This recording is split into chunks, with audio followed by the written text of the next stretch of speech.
خواب میں خود کو نماز پڑھتے دیکھنے کی 8 مختلف تعبیریں۔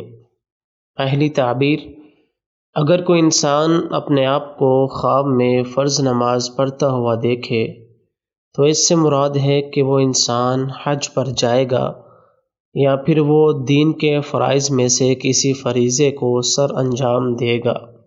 دوسری تعبیر، اسی طرح خواب میں فرض نماز پڑھنا، اس سے مراد ہے کہ اگر وہ انسان قرض دار ہے تو اللہ کی طرف سے اس کا قرض اتار دیا جائے گا۔ تیسری تعبیر، خواب کے اندر فجر کی نماز ادا کرنا، اس سے مراد ہے کہ اگر اس انسان نے کسی کے ساتھ کوئی خیر کا وعدہ کیا ہے تو یہ اس کو پورا کرے گا۔ چوتھی تعبیر، اسی طرح خواب کے اندر ظہر کی نماز کو ادا کرنا، اس سے مراد ہے کہ یہ انسان دنیا و آخرت کے امور پر غالب آ جائے گا اور اس کے رزق میں اضافہ کیا جائے گا۔ پانچویں تعبیر، اسی طرح خواب کے اندر عصر کی نماز پڑھنا، اس سے مراد ہے کہ انسان دنیا میں جتنے بھی کام کر رہا ہے یہ سخت تنگی اور پریشانی کے بعد ان کو پورا کر لے گا۔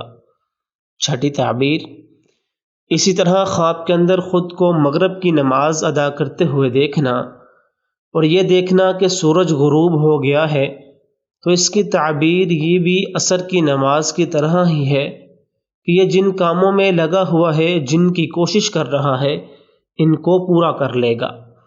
ساتویں تعبیر، اسی طرح خواب کے اندر خود کو عشاء کی نماز پڑھتے ہوئے دیکھنا، اس سے مراد ہے کہ یہ انسان اپنے اہل خانہ کی اچھی طرح دیکھ بھال کر رہا ہے اور یہ ان کے لیے سامان راحت کا اہتمام کرے گا۔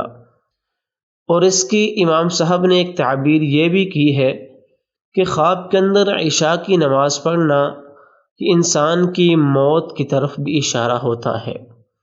آٹھویں تعبیر، اسی طرح خواب میں عید الفطر کی نماز ادا کرنا یہ غموں سے راحت ملنے کی طرف اشارہ ہے۔ نویں تعبیر، اسی طرح عید الاضحیٰ کی نماز ادا کرنا یہ شرک سے بری ہونے اور قسم کو پورا کرنے پر دلالت کرتا ہے۔ 10ویں تعبیر، خواب کے اندر نماز جنازہ ادا کرنا، اس سے مراد ہے کہ صاحب خواب جس انسان کا جنازہ پڑھ رہا ہے اس کے لیے کثرت کے ساتھ توبہ استغفار کرے گا۔ بہرحال اچھا خواب ہے تو الحمدللہ، برا خواب ہے تو اعوذ باللہ من الشیطان الرجیم ومن شر ھذہ الرؤیا پڑھیں۔ واللہ اعلم بالصواب۔